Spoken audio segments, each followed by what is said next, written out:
আমাদের আপুকে এক দারোয়ান মারছে, একটু লেটে বাসায় ফিরতে পারে, অনেক সমস্যা থাকে। তো ওই আপুর উপরে ওরা অতর্কিত মানে ওই দারোয়ান মারছে। তারপরে আমরা গেলাম ওইখানে, গিয়ে আমরা ওই দারোয়ানকে পাই নাই। তাহলে আমাদের কিছু ছেলেরা একটু সবাই মুভ করছে ওইদিকে ওই দারোয়ানকে খোঁজার জন্য। ওই খোঁজার পরে ওই এলাকাবাসীর হাতে অতর্কিত হামলা করছে।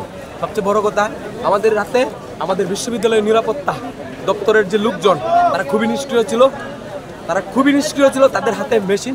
আমি আল্লাহর কসম আমি এদেরকে বলছি, আপনারা মেশিনে ফোটা মানে আপনার ফাঁকা আওয়াজ করেন, ওরা যেন ভয় পায়, ওরা যেন আক্রমণ না করে। কিন্তু ওরা পালাইছে, ওরা কিচ্ছু করে না, ওরা ওদেরকে সুযোগ করে দিচ্ছে। আর চরম আক্ষেপ এবং আক্ষেপের জায়গা যে আমাদের কোনো অভিভাবক নাই। আমরা ভেবেছিলাম যে এই বিশ্ববিদ্যালয়ে আমাদের অভিভাবক, আমাদের টিচাররা, আমাদের প্রশাসনরা, সেই প্রশাসন আমাদের কোনো খোঁজ নেই। রাতে আমাদের জন্য কর্মচারীর বাস পাঠাইছে। রাতে আমি অজ্ঞান হয়ে গেছি, আমি শেষ পর্যন্ত কি কর্মচারী বাস পাঠাইছে। এরা আসে নাকি? এরা ঘুমাচ্ছে, এরা আরাম করতেছে, আর রোমান্স করতেছে মনে হচ্ছে। আমার কোনো ধিক্কার নাই, এরা সবচেয়ে আমাদের কোনো অভিভাবক নাই। আজকে আমাদের আরো 200 ভাই আহত হয়েছে, অনেকের লাইফ রিস্কে আছে, কিন্তু তারা মাঠে নাই। তারা মাঠে থাকলে আমার ভাই জন্য আহত হইতো। আমাদের ভাই তা আহত হইতো না। আমাদের একটা অভিভাবক পাইতাম, আমাদের টিচারদের কথা শুনতো। তারা সামনে থাকতো, তাদেরকেও তারা মারতে পারতো না। আমি আজকে সারাদিনে আমি কোন টিচারকে পাই না। একবার আসছিল, তারা আবার চলে গেছে।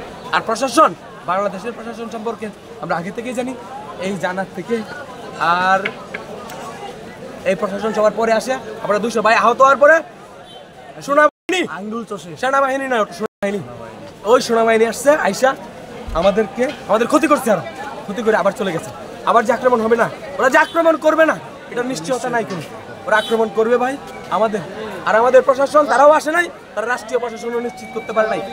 এর প্রতি আবার চরম ধিক্কার। এই ধিক্কার আমি ভাষায় প্রকাশ করতে পারতেছি না। আল্লাহর গজব পড়ুক তাদের উপর। আজকে থেকে আমরা অভিভাবক কি আর পলিটিশিয়ানদের কথা নাই বললাম, ওদের প্রতি কিচ্ছু বলার নাই।